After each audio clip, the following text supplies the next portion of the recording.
Hola, ¿qué tal? ¿Cómo están? Bienvenidos y bienvenidas a un episodio más de Avo Sostenible, este podcast que estamos ya en su tercera temporada, en donde hablamos de todo lo que envuelve a la industria aguacatera de nuestro país en términos de sustentabilidad, de sostenibilidad y por supuesto todo lo que tiene que ver con la producción, la exportación. La verdad es que hemos tenido conversaciones muy interesantes a lo largo de estas 3 temporadas y hoy estoy seguro que no va a ser la excepción. Yo soy Rubén Esponda, soy el host de este programa y el día de hoy los quiero invitar a que se queden porque tenemos un tema muy interesante. Hoy vamos a hablar del futuro de la industria aguacatera, el futuro del aguacate en términos de investigación, en términos de cultivo sostenible, en términos de hacia dónde vamos, hacia dónde va, para que cada vez sea más amigable con nuestro medio ambiente el cultivo del aguacate en nuestro país. Vamos a descubrir estas nuevas acciones que se están creando para llegar a este objetivo y por supuesto también vamos a conocer esta labor que se hace en el Instituto Nacional de Investigaciones Forestales, Agrícolas y Pecuarias, porque ellos la verdad es que juegan un papel fundamental en este tema y por eso decidimos invitar el día de hoy al doctor Luis Mario Tapia Vargas. El doctor Luis Mario Tapia Vargas es líder del Programa Nacional de Investigación del INIFAP en aguacate. El INIFAP, pues como les dije, es el Instituto Nacional de Investigaciones Forestales, Agrícolas y Pecuarias. Doctor Luis Mario, lo saludo con muchísimo gusto. Gracias por estar aquí con nosotros. Muchas gracias, buenos días a todos. Un placer estar aquí con ustedes y pues estamos aquí prestos para la plática, la charla. Muchas gracias.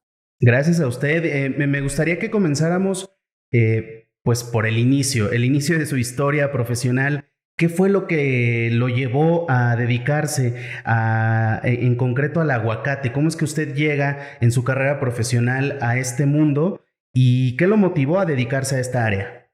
Pues fueron, como todo en la vida, las cosas se van presentando, pues como uno de acuerdo a sus metas. Mi interés era trabajar aquí en el estado de Michoacán. Yo estuve algunos años en Chiapas y en Oaxaca y después estuve en Coahuila.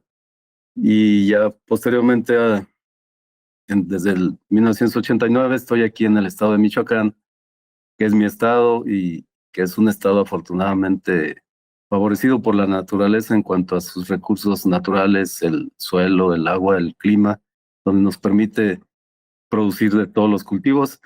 Y bueno, pues aquí en Uruapan el principal cultivo es el aguacate, y es el aguacate el cultivo que más ingresos genera al país en cuanto a la exportación a las divisas.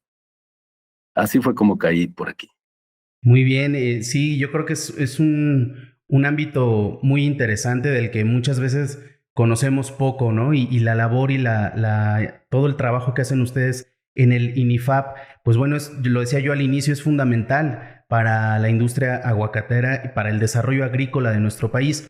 ¿Cuáles considera usted que han sido los principales logros que ha tenido este instituto desde que usted está en él? ¿Cuáles destacaría si nos pudiera platicar un poquito de esto? Bueno, pues en cuanto a este cultivo del aguacate, los principales logros que tenemos es en este momento es todo lo que se refiere a la tecnología para el mejor manejo del agua y la nutrición, para suministrarle al cultivo el agua que realmente necesita. Es un cultivo que yo diría que es sufrido porque aún en condiciones de temporal puede producir. Sus características fisiológicas son de bajo requerimiento de agua. Tiene un nivel de exploración muy reducido, de hasta 60 centímetros de profundidad en el suelo, fuera de la cual esta profundidad no alcanzan a llegar las raíces que absorben el agua y los nutrientes. Entonces es un cultivo muy humilde, por así decir, muy sufrido en cuanto a sus requerimientos de agua y nutrientes y aún así nos puede producir una buena cosecha. Estamos hablando de 3 toneladas, por encima de 3 toneladas, que para mucha gente que tiene bajos recursos, 3 toneladas significan entre vivir de una manera, digamos, aceptable o vivir en la pobreza como estaban anteriormente. Muchas comunidades indígenas dependen de este cultivo para pues para su mejoramiento económico, para salir de la pobreza y en muchas ocasiones que estaban en la absoluta pobreza extrema. Con este cultivo han logrado pues vivir medianamente de un nivel adecuado de vida. Entonces es un cultivo que nosotros admiramos y esa es una de las principales aportaciones que ha hecho el INIFAP. La otra aportación es el logro de algunas variedades de aguacate que son tolerantes o resistentes a enfermedades radiculares. En el caso del estado de Nayarit, el doctor Samuel Salazar logró obtener materiales con resistencia a enfermedades y a condiciones de extrema salinidad. Y eso es un logro bastante importante. Aquí en el estado de Michoacán, también personas que formaban parte del equipo de trabajo, como el doctor Ignacio Vidales y el maestro Antonio Larios, lograron generar variedades nuevas, de las cuales tenemos aproximadamente unas 8 variedades que estamos en proceso de registro y que son variedades que son también, digamos, tolerantes a enfermedades radiculares, a enfermedades del follaje, a enfermedades del fruto. Y en el caso del doctor Ignacio Vidales, pues logró generar protocolos de propagación de algunos materiales sobresalientes en forma vegetativa, o sea, a partir de yemas vegetativas logró producir arbolitos, los cuales están en proceso de adaptación y selección para que se comporten igual que sus progenitores, sus padres en este caso. Y esos son los principales logros que hemos obtenido en INIFAP con respecto al cultivo del aguacate. Y respecto a las tendencias en términos de producción, en términos de demanda también del aguacate Hass, ¿cuáles cree usted o cuáles considera usted estas tendencias actuales? ¿En qué situación se encuentra actualmente la producción y la demanda del aguacate Hass? Bueno, pues afortunadamente hasta ahorita, hasta la fecha, se ha logrado un equilibrio entre la producción y la demanda, lo cual ha mantenido en como muy atractivo al cultivo del aguacate. Pensamos que se pueden todavía lograr nuevos mercados para este cultivo, porque es un cultivo, es un fruto que pues contiene muchas propiedades que mejoran la salud del cuerpo humano. En este caso, por ejemplo, las enfermedades cardíacas son un problema muy fuerte a nivel nacional e internacional, y todo lo que tiene que ver con los altos niveles de colesterol y triglicéridos. Y es una fruta que nos puede ayudar a sanar estas condiciones. Tiene además muchos antioxidantes que nos permiten también combatir algunos cánceres. Entonces, si podemos abrir nuevos mercados, pues no va a ser suficiente la fruta que se produce en el estado de Michoacán.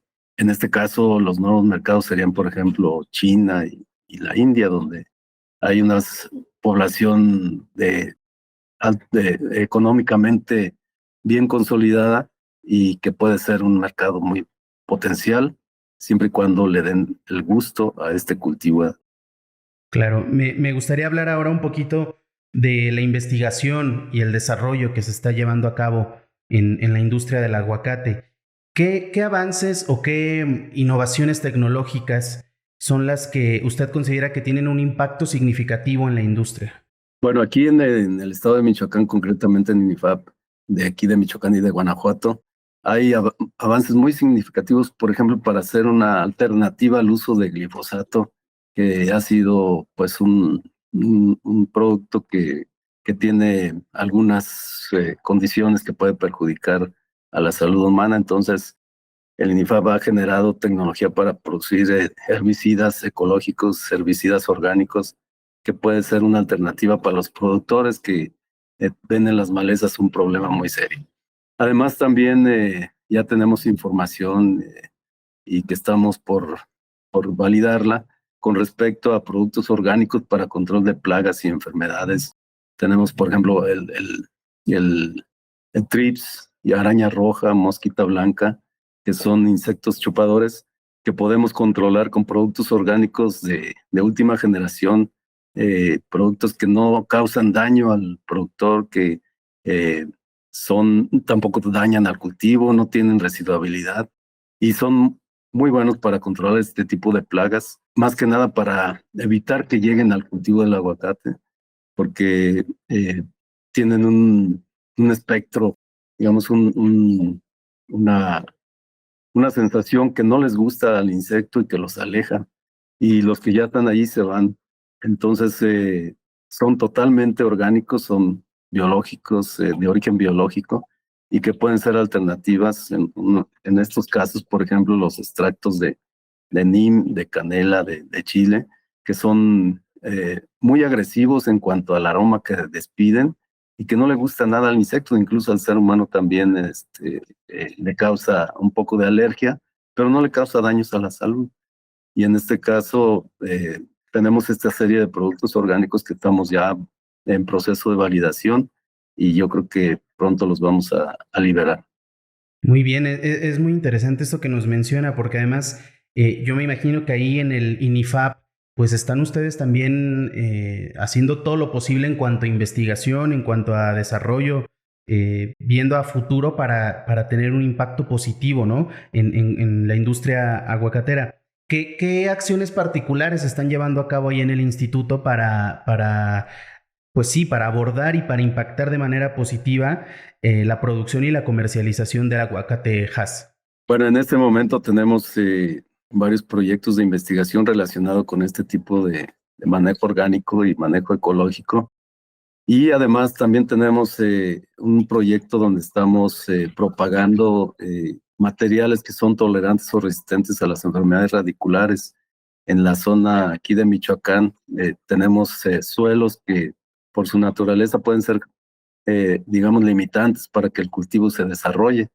Entonces atacan ciertos hongos a la raíz y los enferman y matan a estos árboles. Entonces ya hay materiales que hemos identificado como tolerantes o resistentes a este tipo de problemas, enfermedades radiculares en concreto, y se está obteniendo un protocolo de propagación y prueba de estos materiales en las condiciones en que haya este tipo de enfermedades. Posiblemente ya para el próximo año ya tengamos los primeros materiales de este tipo que se puedan, digamos, ofrecer al público en las regiones donde tenemos este tipo de problema, como son los suelos de charanda. Eso sería para la parte de propagación.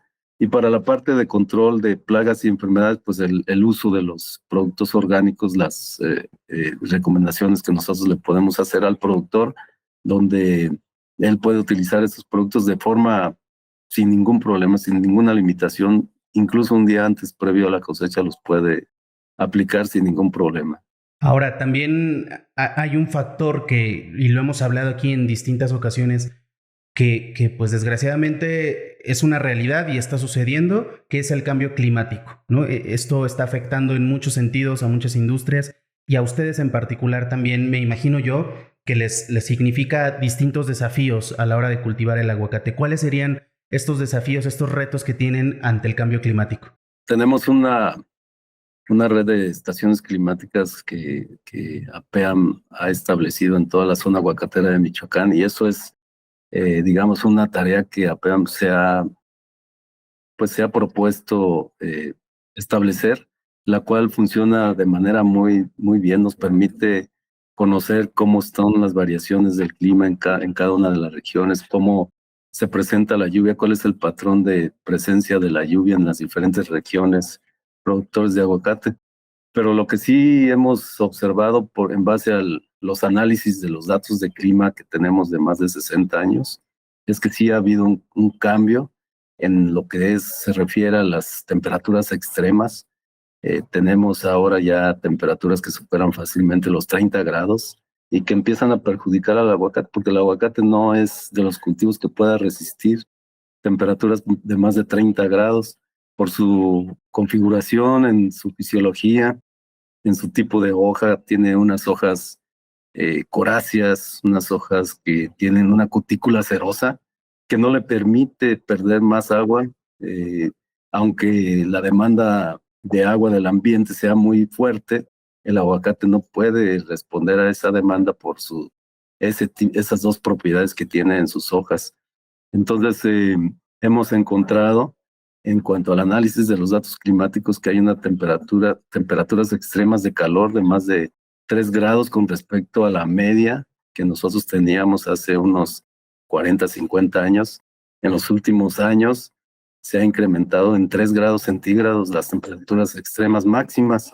Esto sí es preocupante porque es un cultivo que no resiste altas temperaturas. Y en cuanto a las temperaturas bajas, ahí eso sí se ha mantenido. Es un poco, digamos, que contrarresta la presencia de heladas y de granizo. Ya la presencia de heladas no es tan frecuente como era hace unos 40, 50 años, aunque sí de repente hay heladas en la zona.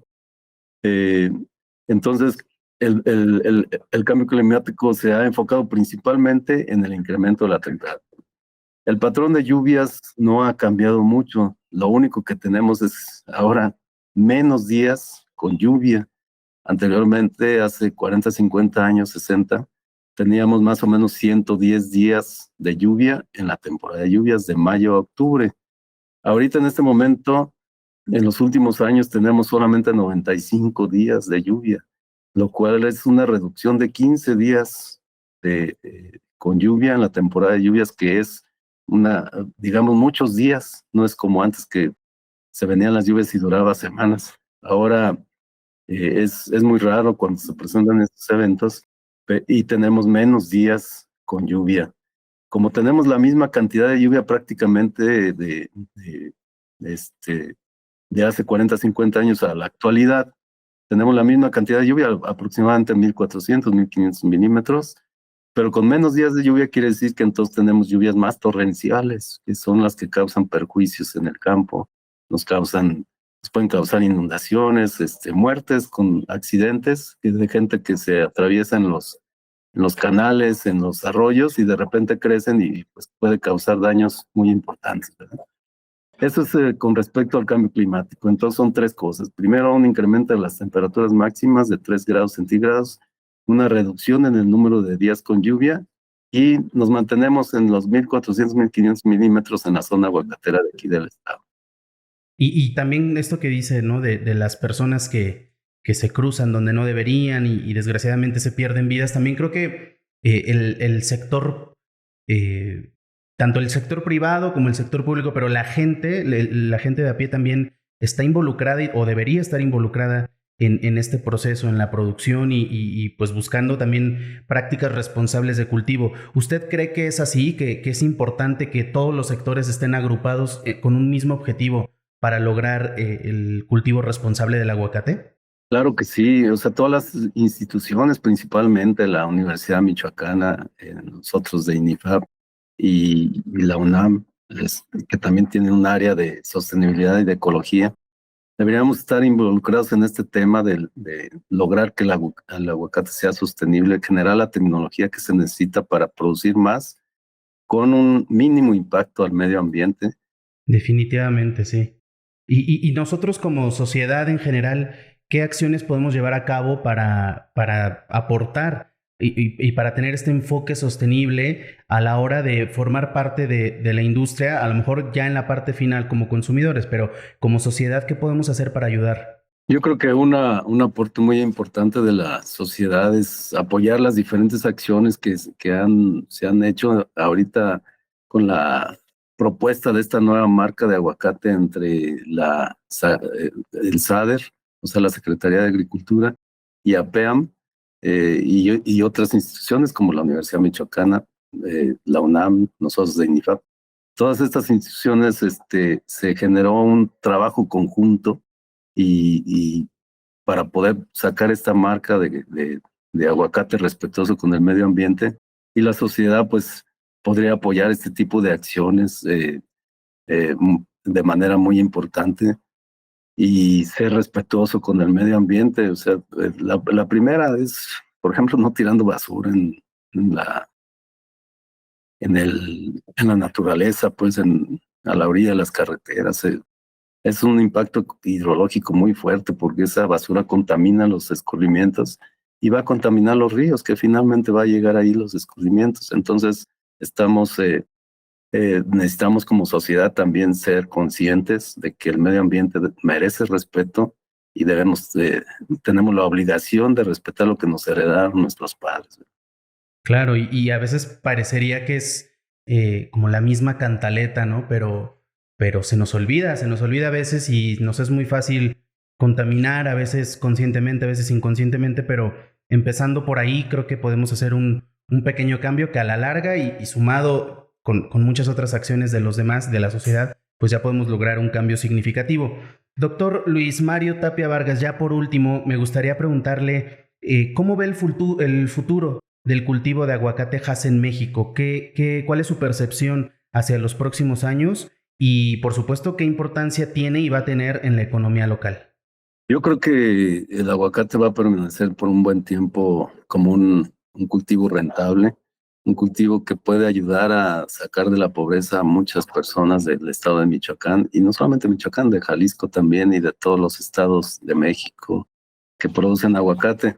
Entonces, apoyar las acciones que hace APAM en cuanto a buscar nuevos mercados, establecer acciones para que la gente lo conozca, como se hizo en su momento con los Estados Unidos, que no eran consumidores de aguacate y ahora es el principal consumidor a nivel internacional, incluso consume más aguacate que nosotros mismos, que como país. Entonces, tiene un futuro promisorio, ojalá que se logre. También hay que apoyar todas esas acciones de tipo ecológico donde se está obteniendo a partir del aguacate productos que sustituyen al plástico.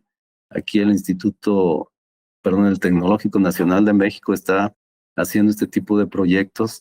Entonces hay que apoyarlos también como sociedad y en la medida que se logren estos éxitos, el aguacate tiene asegurado su futuro y como motor de desarrollo de la economía del estado de Michoacán.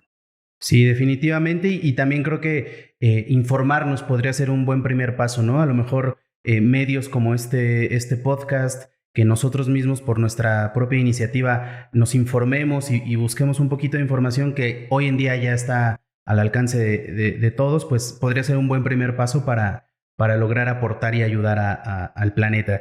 Pues bueno, doctor Luis Mario Tapia Vargas, líder del Programa Nacional de Investigación del INIFAP, pues muchísimas gracias, le agradezco que haya estado por acá, la verdad es que ha sido una conversación muy interesante y esperemos que no sea la última vez que está con nosotros. Muchas gracias y un saludo a todo el público en general y pues muchas felicidades a todas las instituciones que están participando con este cultivo de forma de aportar de manera positiva y vamos a salir adelante como país y como estado con este tipo de desarrollos económicos que tenemos alrededor del aguacate, ¿no? Véanlo ustedes mismos, los logros que se han obtenido, ¿verdad? Son logros muy importantes que antes, cuando ni soñando, teníamos este nivel de desarrollo, sobre todo en las comunidades más alejadas del estado de Michoacán. Exactamente, pues sí, así es. Muchísimas gracias también a ustedes por habernos escuchado, por haber estado en una emisión más de Avo Sostenible. Platicamos el día de hoy con el doctor Luis Mario Tapia Vargas, líder del Programa Nacional de Investigación del INIFAP en aguacate, y como ustedes lo pudieron ver y escuchar, su experiencia no está en duda, su experiencia nos ha ayudado a entender y tener un poquito de luz hacia el futuro del cultivo del aguacate en nuestro país. Espero que haya sido de su interés. Yo soy Rubén Esponda, el host de Avo Sostenible, y por supuesto los invito también a que nos sigan en una emisión más y en las próximas emisiones de esta tercera temporada. Gracias por estar aquí, gracias al doctor y nos esperamos en el próximo episodio. Muchísimas gracias.